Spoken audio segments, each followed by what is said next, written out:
তাশাহুদের মধ্যে একটা বাক্য আল্লাহ ঢুকায় দিয়েছেন, আসসালামু আলাইকা আইয়ুহান নবী ওয়া রাহমাতুল্লাহি ওয়া বারাকাতুহু। নবী, আল্লাহর পক্ষ থেকে আপনার উপর শান্তি, রহমত, বরকত বর্ষিত হোক। হে নবী, আপনার উপরে আল্লাহর পক্ষ থেকে রহমত, বরকত, শান্তি কি হোক? বর্ষিত হোক। সুতরাং যারা আল্লাহর নবীর উপরে দুরূদ পড়বে আর সালাম পাঠাবে, রব্বুল আলামিন তাদের উপর 10টি রহমত বর্ষণ করবেন, 10টি শান্তি আল্লাহ তাআলা তাদের উপর নাজিল করবেন। এবং ওই লোকগুলাকে আল্লাহ তাআলা বলেন অন্ধকার থেকে আলোর পথে আল্লাহ ফিরিয়ে নিয়ে আসেন। সুবহানাল্লাহ। এজন্য আল্লাহ বলেন, হুয়াল্লাযী ইউসাল্লি আলাইকুম ওয়া মালাইকাতুহু লিইখরিজাকুম মিনাজ যুলুমাতি ইলান নূর ওয়া কানা বিল মুমিনিনা রহিমা। রব্বুল আলামিন বলেন, তোমরা যখন তোমাদের নবীর উপরে দুরূদ পড়বা, 10টি রহমত আমি আল্লাহ তোমাদের উপর নাজিল করব।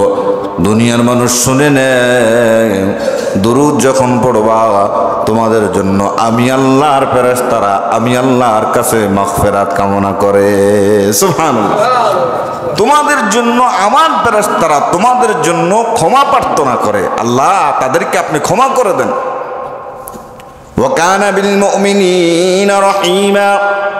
আল্লাহ তাআলা মুমিনদের প্রতি অতি দয়ালু। আল্লাহ তাআলা মুমিনদের প্রতি অতি দয়ালু। ফেরেশতা এসে বলছেন রব্বুল আলামিন আল্লাহর নবীর কাছে এসে বলছেন, নবী গো, আপনার উপর যারা দুরূদ পড়বে, আপনাকে দ্বারা সালাম পাঠাবে, 10টি রহমত আল্লাহ তার উপর নাজিল করবেন এবং 10টি শান্তি আল্লাহ রব্বুল আলামিন তার উপরে বর্ষণ করবেন। সুবহানাল্লাহ।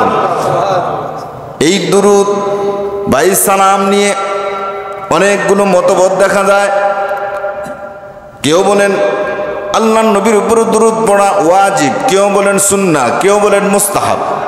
আমরা দেখি ইমাম শাফি, ইমাম আহমদ বিন হাম্বল রাহিমাহুল্লাহ আলাইহি তিনারা বলেছেন, নামাজ যখন পড়বেন নামাজের মধ্যে তাশাহুদ পড়া লাগে কিনা?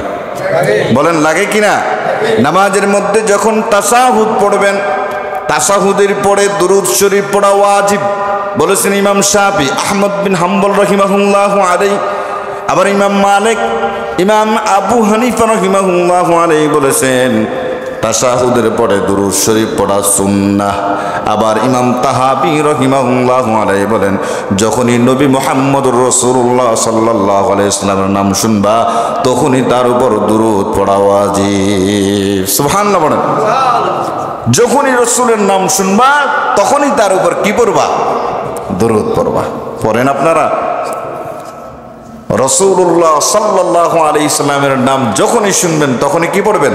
সাল্লাল্লাহু আলাইহি ওয়াসাল্লাম।